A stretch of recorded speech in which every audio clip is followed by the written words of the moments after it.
En este video en pocos minutos te voy a demostrar que la resurrección de Jesús puede ser verdad aplicando la matemática y la lógica.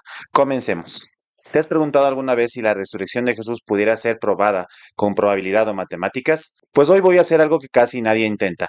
Voy a poner uno de los eventos históricos más impresionantes de la humanidad y más debatidos de la historia bajo el análisis matemático.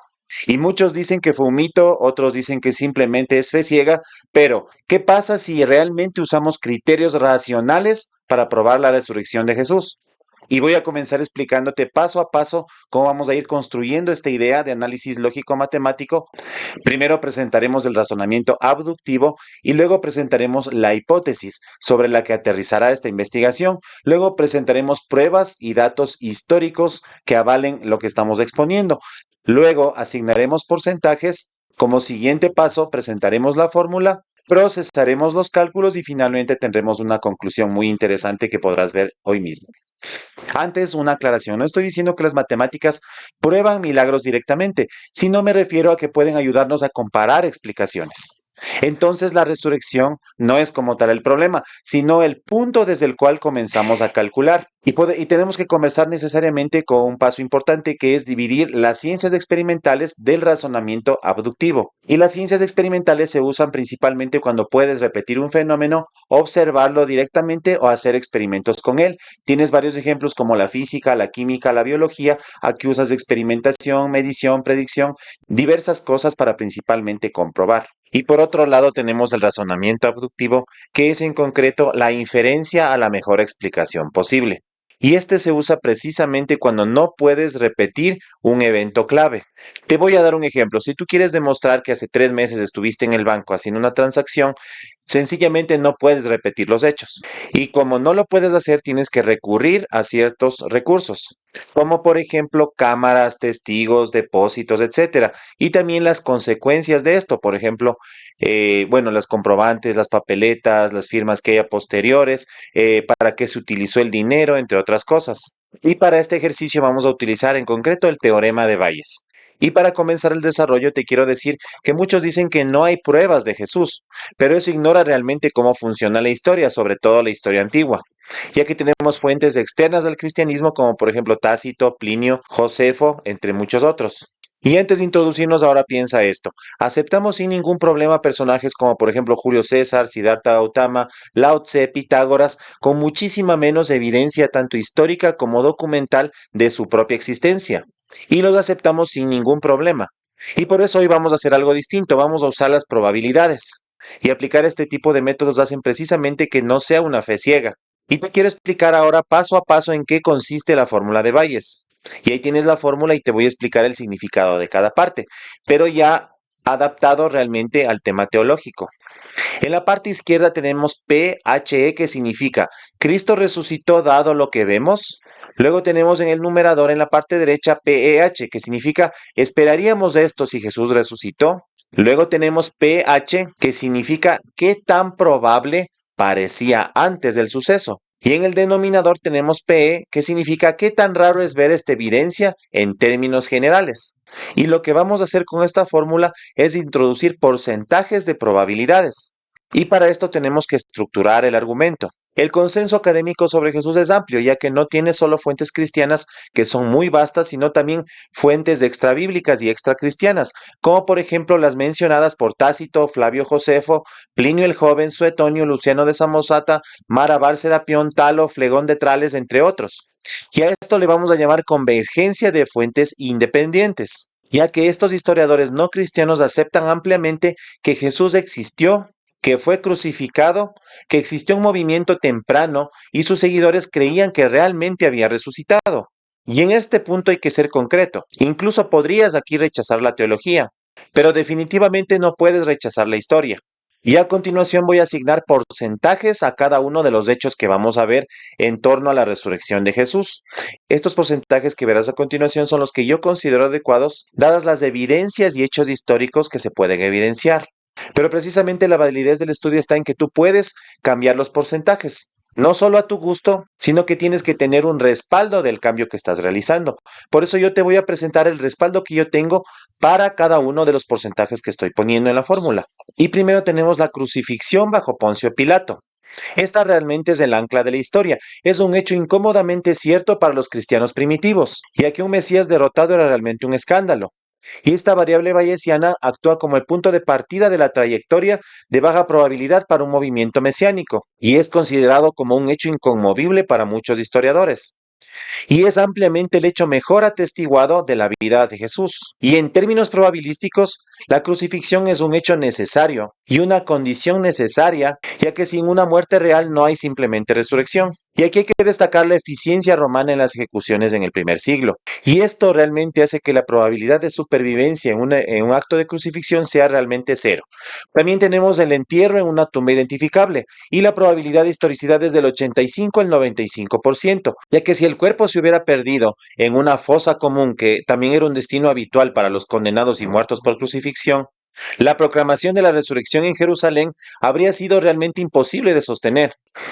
Y aquí hay que destacar que era muy simple desmontar este argumento, ya que bastaba con mostrar el cuerpo de Jesús muerto y la disponibilidad del cuerpo para ser inspeccionado.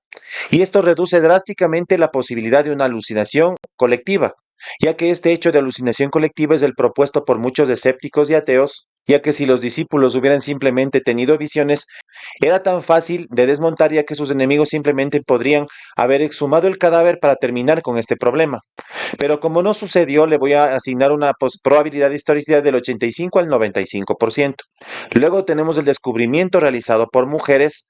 Y aquí hay que destacar que en el siglo I el testimonio de las mujeres realmente no tenía ninguna validez en contextos críticos. Y si la historia realmente fuera una invención, los autores simplemente hubieran elegido otro personaje masculino, como por ejemplo Pedro o Juan, que eran muchísimo más importantes, para dar legitimidad a esta historia. Pero esta variable la voy a llamar como un criterio de dificultad, ya que es poco probable que haya un autosabotaje narrativo y que fuera falso.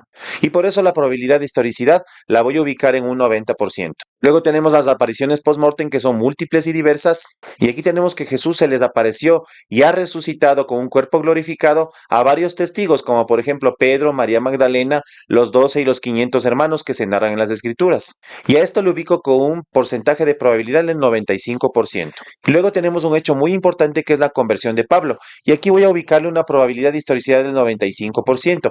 Y aquí hay que destacar que Pablo al inicio no era un seguidor de Cristo, sino más bien un perseguidor del cristianismo. Y Pablo de Tarso pasó de ser uno de los peores perseguidores del cristianismo a ser uno de los principales proclamadores del mismo. Y este cambio radical de Pablo es increíble, porque él pasa de una vida cómoda, de una vida tranquila, estable como ciudadano romano, a ser perseguido, a tener sufrimiento por llevar a cabo su misión. Y la probabilidad de historicidad de este hecho la voy a situar en un 95%. Luego tenemos la transformación radical de los discípulos, y aquí tenemos que analizar lo siguiente, que los discípulos pasaron de ser hombres asustados y escondidos a ser mártires dispuestos a morir por una afirmación específica. Y aquí hay que destacar que ellos no murieron por una idea o una ideología, sino realmente murieron por el testimonio de un evento físico y real que ellos presenciaron. Y aquí hay que analizar un costo personal versus beneficio, ya que nadie muere voluntariamente por algo que sabe que es una mentira. Y por eso hoy mismo te reto a que demuestres que existen en la historia, en cualquier periodo, 12 hombres que fueron capaces de morir por una mentira, sabiendo que esta era mentira. Lo que sí vas a encontrar es a hombres dispuestos a morir por una mentira que pensaban que era verdad. Y por eso yo le asigno un 99% de probabilidad histórica a este hecho. Luego tenemos una variable que es el cambio del día de adoración de sábado a domingo. Y este es un hecho sociológico indiscutible, que el domingo se convirtió en el día del Señor casi de inmediato. Y esto simplemente tiene una posibilidad de historicidad del 100%. También tenemos la prueba del silencio. ¿Qué significa? Que tanto el Sanedrín como los romanos tenían todo el interés político de calmar este movimiento cristiano naciente. Y la forma más fácil de hacer lo que ya mencionamos antes era simplemente mostrar el cuerpo de Jesús y se acababa todo el alboroto.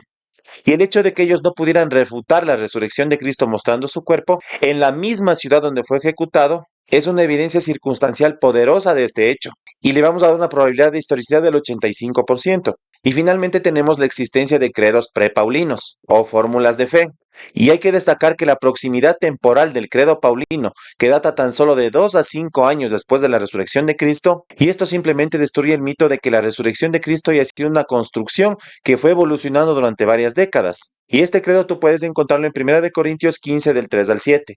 Y le voy a dar una probabilidad de historicidad del 95%. Y te doy ahora finalmente la tabla resumen, donde tienes los hechos históricos, la evidencia clave y la probabilidad de consenso. Y te reto también que tú puedas variar estos porcentajes. Revisa la historicidad, revisa los hechos, coteja, haz el ejercicio y vas a darte cuenta que a ninguno puedes poner una probabilidad baja. Y los porcentajes que he ubicado aquí son los más honestos y manejables posibles. Y lo que sí quiero destacar realmente es que a ninguno podrías ubicarle con cero. Pero quiero ahora también hacer un resumen para términos prácticos, para ingresar en la fórmula de Bayes de estas probabilidades, de estos porcentajes. Y lo que voy a hacer es resumir estas 10 variables a solo 4. Y estas 4 variables contienen a las 10. Y nos vamos a quedar con la muerte por crucifixión, la tumba identificable, la tumba vacía y el surgimiento en términos generales del cristianismo. Tienes primero la hipótesis que puede ser de los dos lados, Jesús resucitó o Jesús no resucitó. Y ahora tienes las evidencias, las que acabamos de ver. Y abajo tienes la fórmula ampliada que contendría estos hechos para ingresar. Y la fórmula se expresa de la siguiente manera. En el numerador tienes que es la evidencia a favor de la hipótesis que está dividida en el denominador para toda la evidencia posible. Es decir, Bayes compara dos mundos, uno donde la resurrección no ocurrió y otro donde sí ocurrió. Tienes ahí la probabilidad previa de que Jesús resucitó o que no resucitó. Y ahí tenemos los porcentajes que les acabamos de asignar. Luego realizamos el cálculo respectivo que tú también puedes replicar en tu casa. Finalmente, en la parte de abajo tienes la sustitución en la fórmula de Bayes con los valores obtenidos. Y antes de continuar y darte el resultado final, yo quiero hacer primero una aclaración. Yo he estado en los dos lados de la historia. He estado tanto en el lado ateo y escéptico. Yo fui ateo militante por cerca de 10 años. Y ahora creo en Cristo principalmente por un hecho médico milagroso comprobado por la ciencia que tengo a disposición. Y espero poder desarrollar en otro video ampliamente para que tú puedas ver la evidencia por la cual yo llegué a creer luego de 10 años de ser ateo militante. Y quiero decirte esto previamente para que entiendas el por qué traté de ser lo más honesto posible, ya que he visto desde los dos lados, he estudiado con ojos ateos, con ojos escépticos, todas estas variables y luego desde el ámbito de la fe. Y ahora presentándote este resultado pretendo ser lo más honesto posible. Y el resultado final es el siguiente. La probabilidad de que Jesús haya resucitado, dados los porcentajes que le acabamos de asignar, y la fórmula de Bayes es el siguiente. Hay un 98.5% de probabilidad cierta con lógica matemática de que el Señor Jesús haya resucitado. Y ten en cuenta que para este ejercicio solo partimos de un 2% inicial de probabilidad. Y aún así, el peso de la evidencia, que realmente es muy grande, se eleve hasta más de un 98%. Es decir, que la evidencia de los hechos históricos es tan grande que vence la improbabilidad de un milagro. Quiero aclarar también que este video es un video de resumen, ya que tengo un video ampliado donde yo trato cada uno de los puntos con mayor amplitud y lo desarrollo con un mayor nivel de detalle. El video lo voy a dejar en la descripción para que tú puedas ingresar si gustas y revisar de una manera más completa todo lo que acabo de presentar, con explicaciones adicionales.